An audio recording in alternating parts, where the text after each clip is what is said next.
আসসালামু আলাইকুম গাইস। মানুষের দেখি খালি ঈদের মধ্যে শপিং বাজেট কত 2 লাখ 50,000 20,000 30,000।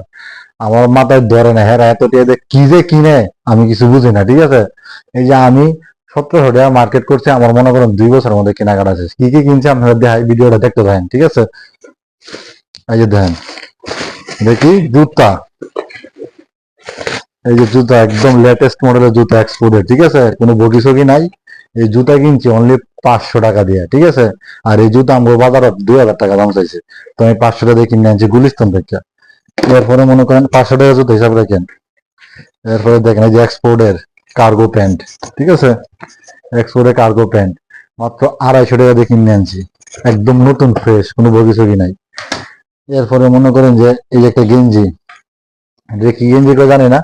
ঠিক আছে, এই দেখেন এই গেঞ্জি এই জায়গায় দাম 500 টাকা 400 টাকা, আর এই গেঞ্জি আমি কিনে আনছি 250 টাকা দিয়ে। ঠিক আছে, তারপরে দেখেন হিসাব রাখেন কত হইতেছে। এই যে দেখেন প্যান্ট, এই প্যান্ট এন 1200 1400 টাকা দাম মাথা নষ্ট। এক্সপোর্টের প্যান্ট, কোনো কালার কুলার কিচ্ছু যাবো না। ঠিক আছে, এই প্যান্ট, এই দুই প্যান্ট কিনে আনছি আমি 600 টাকা দাম দিয়ে, একদম জিন্সের স্টিচ প্যান্ট। ঠিক আছে, হিসাব করেন।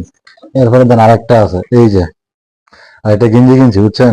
এই গেঞ্জি আমরা শোরুমে এনে দাম চাইছি, আপনার মনে করেন যে এক্সপোর্টের ব্যান্ড গেঞ্জি দেখেন জন, এই গেঞ্জির দাম চাইছে আমার 300 টাকা, আমি কিনে আনছি অনলি 150 টাকা। ঠিক আছে, এই যে দেখেন আমি 3টা প্যান্ট কিনলাম, গেঞ্জি কিনলাম, ঠিক আছে 2টা গেঞ্জি কিনলাম, জুতা কিনলাম। হ্যাঁ, এই যে জিনিসগুলা কিনলাম, আমার 1700 কয় টাকা জানি খরচ হয়েছে। ঠিক আছে, যাওয়া আসা মিলা ধরেন আরো 200-300 টাকা, ধরেন 2,000 টাকার মতন। তো মানুষের এত টাকা কয় 20,000 30,000 টাকা মার্কেট করে কি কিনে।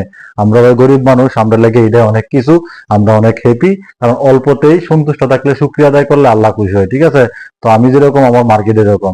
ধন্যবাদ। যদি ভিডিওটা কেউ ভালো লাগে থাকে ভাই, অবশ্যই যারা ফেসবুক থেকে দেখবেন ফলো দিবেন, আর যারা ইউটিউব থেকে দেখবেন অবশ্যই আমার চ্যানেলটা সাবস্ক্রাইব করবেন। ঈদ মুবারক সবাইকে।